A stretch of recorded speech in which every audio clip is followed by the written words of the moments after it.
Dear students, good morning. In the previous class, we began discussing about the general description of finite element method. Coming to the general description, all the engineering problems when you solve by finite element method, the basic unknowns are the prerequisites for determining the dependent quantities.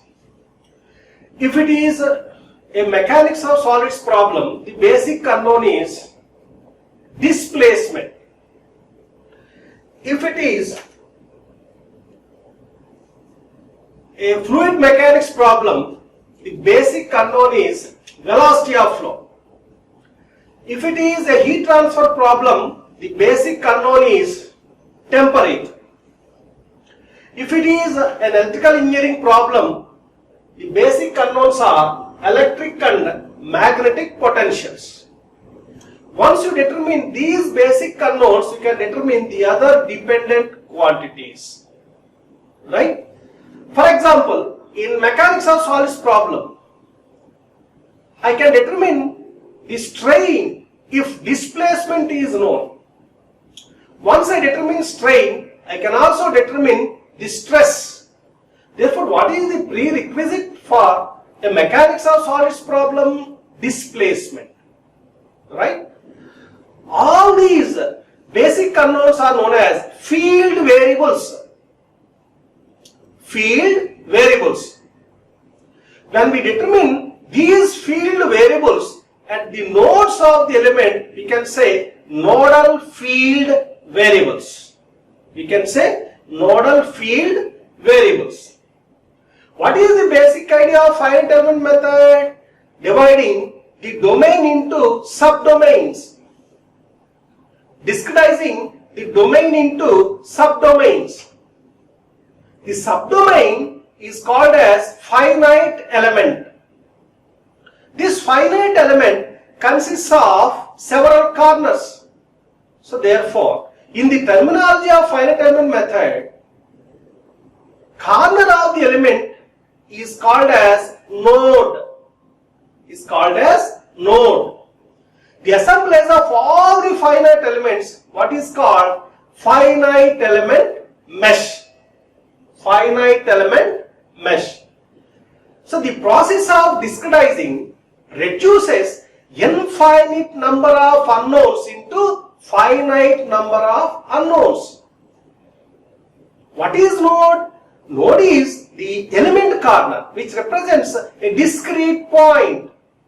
Therefore, in a domain, if you observe the points, how many points are there? Many, infinite number of points. When you discretize the domain, the phenomenon of domain makes the whole domain into a number of subdomains. So therefore, the infinite number of unknowns is reduced to finite number of unknowns. What are the unknowns here? Basic unknowns. They are the field variables. They are the field variables. Right? Now, these field variables we express. These field variables we express in terms of nodal field variables using interpolating functions. I tell you. I take an example and explain. I take an example and explain. For example, this is my finite element. Right? So how many corners it has? It has 3 corners. They are numbered, say 1, 2 and 3. Right?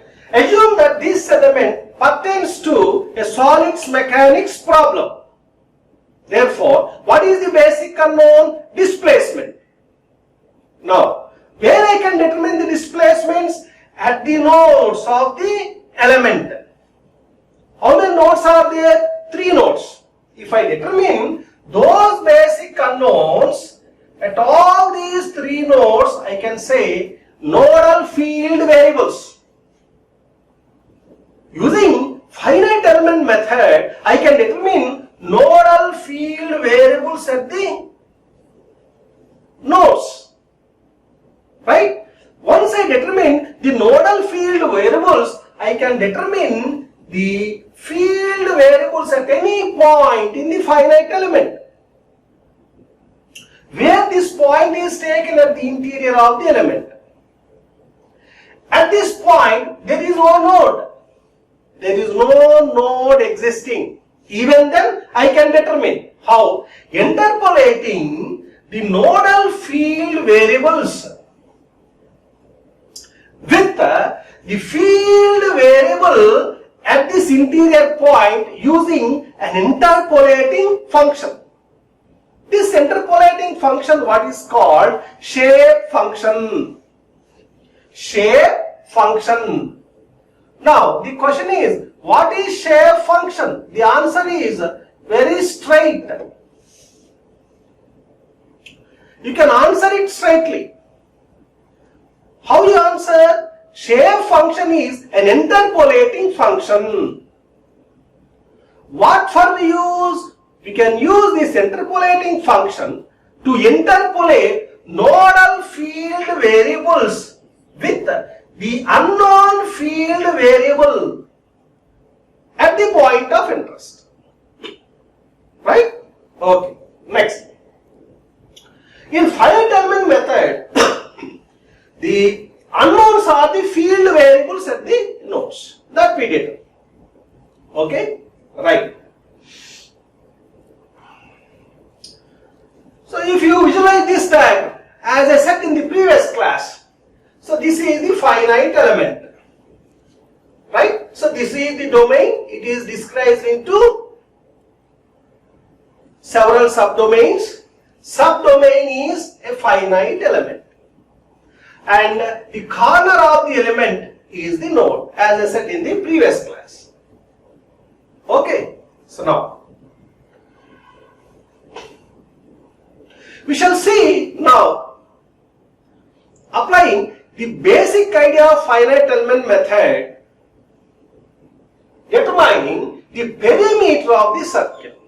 We shall see now determining the perimeter of the circle, implementing the basic idea of finite element method. Now, visualize these diagrams. We have a circle here of radius capital R. If I ask you what is the formula for determining the perimeter of the circle, you say 2 pi r. R is the radius of the circle. Answer is very simple. Right?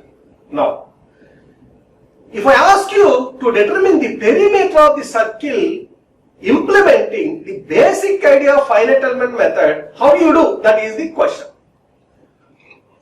Okay? To implement the basic idea of finite element method, you have to approximate the given domain with a simple domain. What does it mean? You have to replace the given domain by a simple domain. See here. So this is the domain in the form of a circle. It is a two-dimensional domain. Two-dimensional domain. Now, I can replace this two-dimensional domain, what is it? Circle, by a simple domain, say polygon, a regular polygon. Regular polygon. See here, the circle is replaced by a simple polygon with how many sides? Say 5 sides. Okay. Now, if you replace this circle by a 5-sided polygon, do you get the perimeter of the circle equal to perimeter of this regular polygon? That is the question.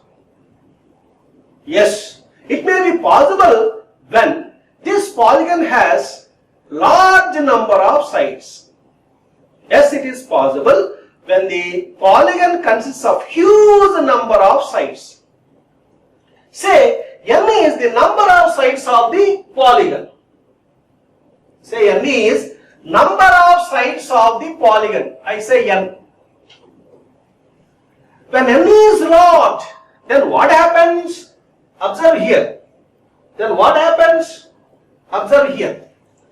When n is very large, the area between the perimeter of the circle and the boundary of the polygon decreases.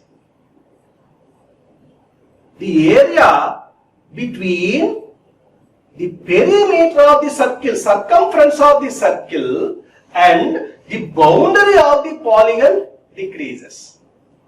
Then the n-sided polygon may be approximated to the circle of radius r. Now here I have taken a polygon with a huge number of sides. So therefore, if you observe, the region between the boundary of the polygon and the circumference of the circle, it is very small. Assume that n is very huge. N is very huge. When n is very large, then this n-sided polygon will appear as a circle. Right? So therefore, so what I do? I divide this circle into huge number of regular triangles. Huge number of triangles. How can I do? Taking a polygon, a regular polygon with a huge number of sides. For simplicity, I take one element here like this. How you get this element? Observe carefully. So this is the center of the circle.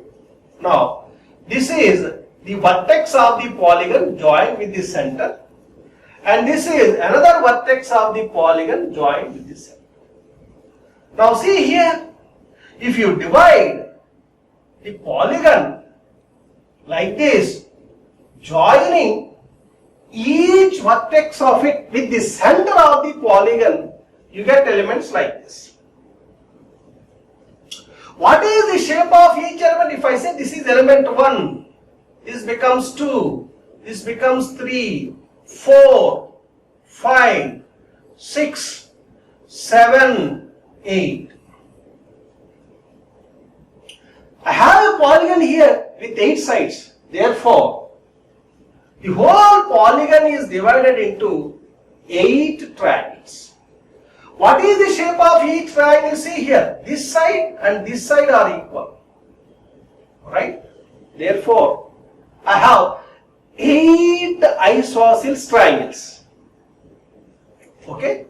Now, what is this dimension? Equal to radius of the circle, capital R. What is this dimension? Equal to radius of the circle. Understand? So now, I take this triangle as viewed here.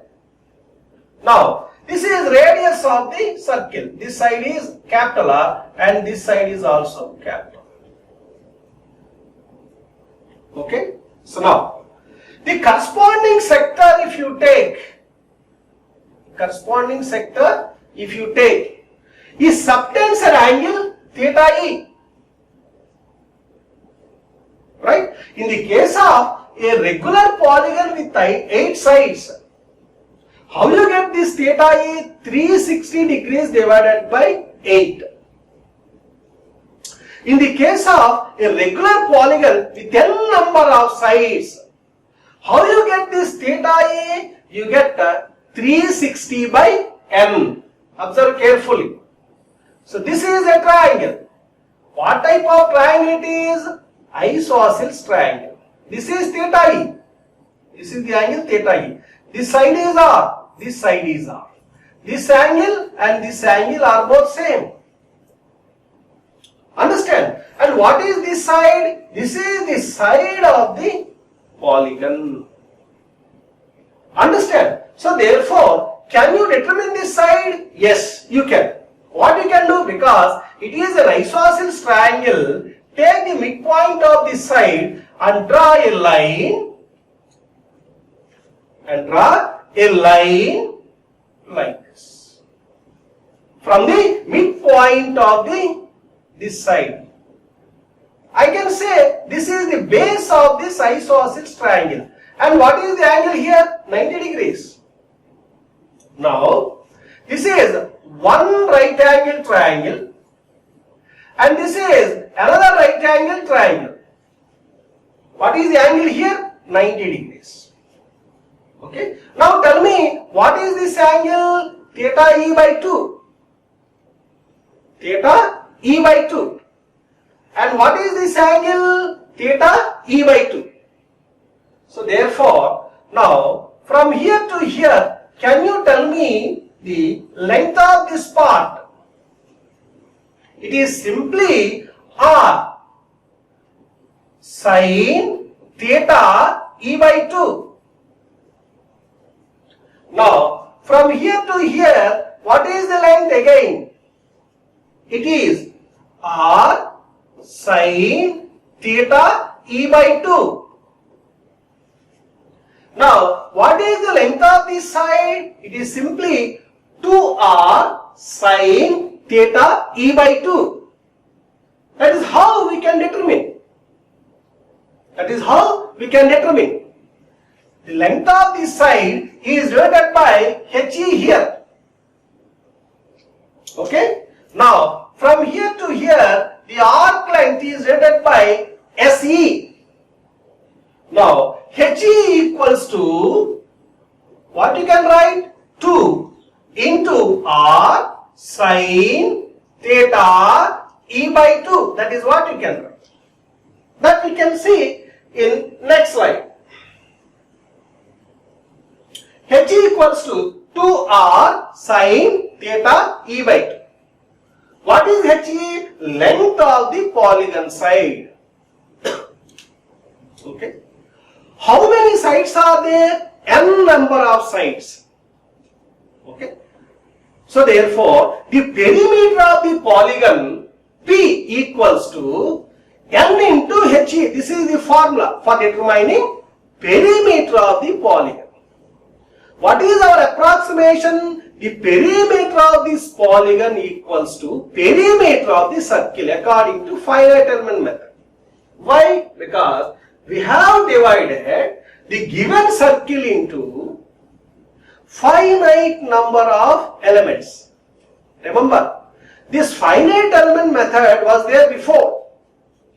Ancient mathematicians used this finite element method. Ancient mathematicians used this finite element method. This was there before. Understand? How many elements we have taken into consideration? See, if the polygon has n number of sides, n number of finite elements we have taken into consideration.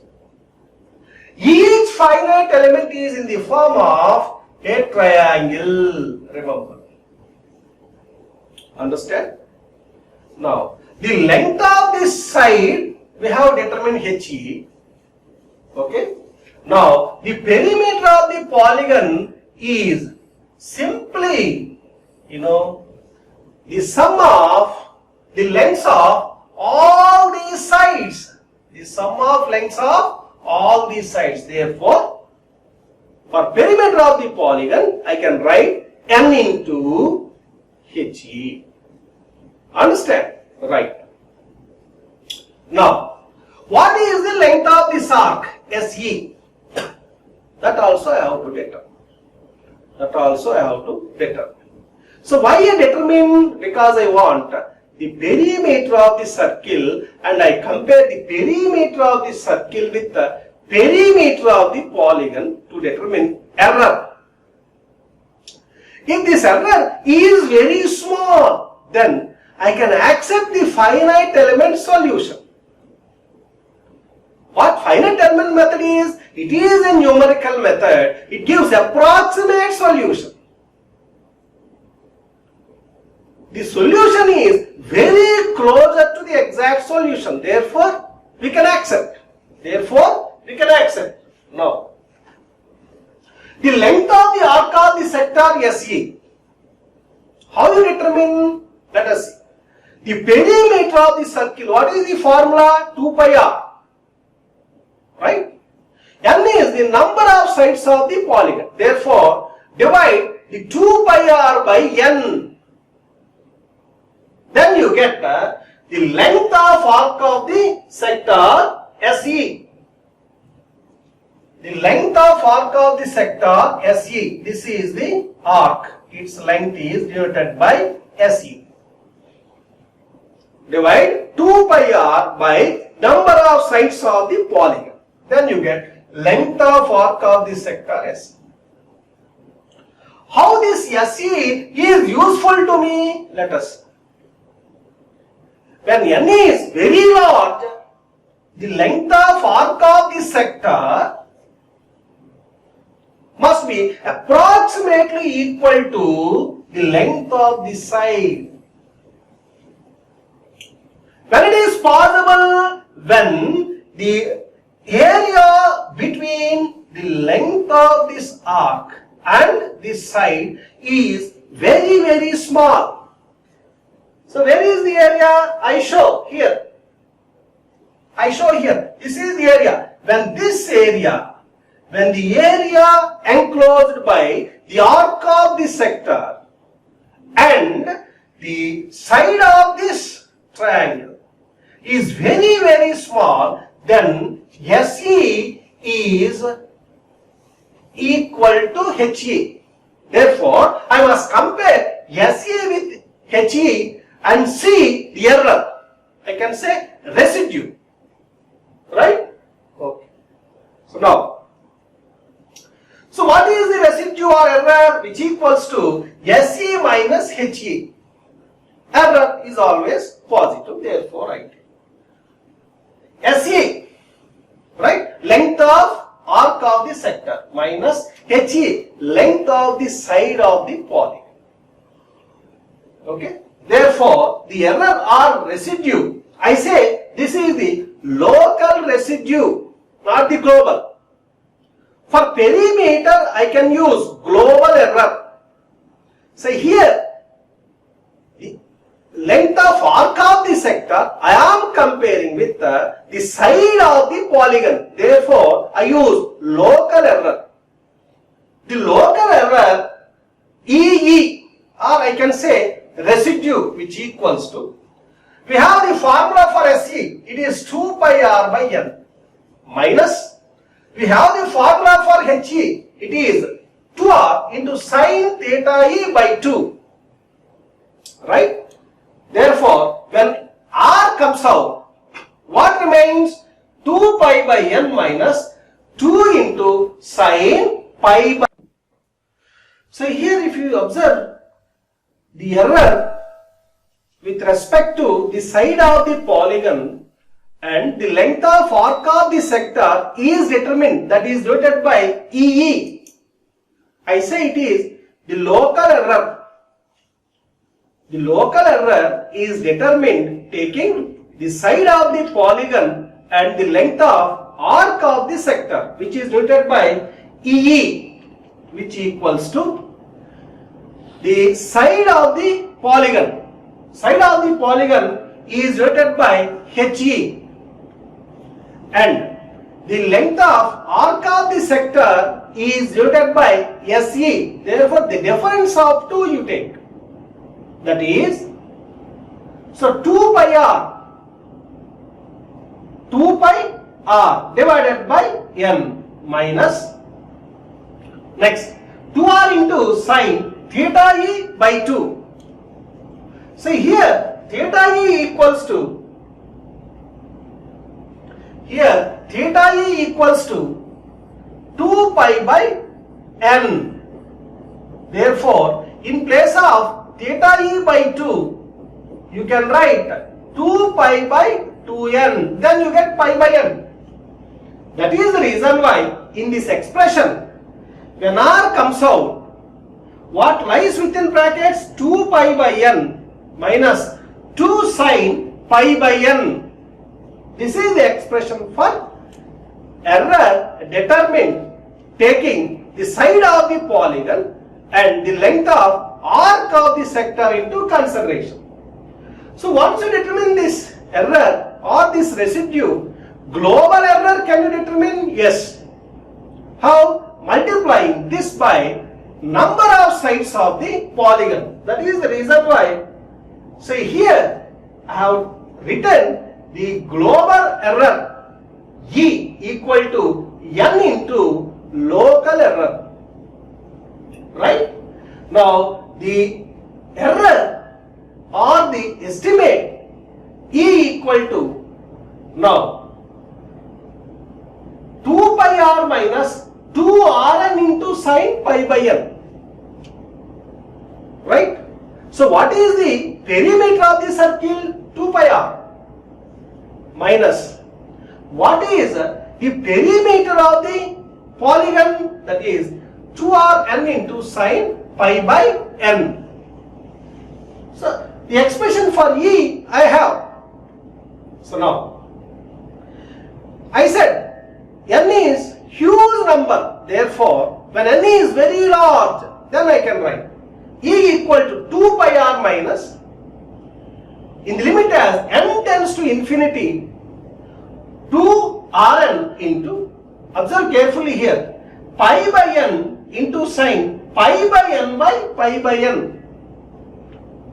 This is multiplied by pi by n and the same is divided by pi by n. Therefore, there is no change. Understand? In the limit as n tends to infinity, then what you get? Sine pi by n, you get unity. So therefore, you get in the next step 2 by r minus 2 rn into pi by n in the next step. And then get cancelled with each other and 2 pi r minus 2 pi r equals to 0. Okay, here the global error approaches 0, tends to 0. The global error tends to 0. Then you can accept the solution. When the error is very, very small, you can accept the finite element solution. Right? Now, perimeter of the n-sided polygon. I said n into the side of the polygon. Or you can write the sum of HE, where E varies from say 1 to n. And if you sum up the lengths of sides of the polygon also, you get the perimeter of the polygon. Understand? Now, Pn equals to n into, how you can write 2r into sine pi by n. 2r into sine pi by n. What is 2r sine pi by n? It represents the length of the polygon side. So therefore, perimeter of the circle Pn equals to, in the limit as n tends to infinity, again here 2rn into pi by n into sine pi by n by pi by n. In the limit as n tends to infinity, sine pi by n by pi by n tends to unity. Then Pn tends to 2 pi r. Understand? What is the formula for the perimeter of the circle? 2 pi r.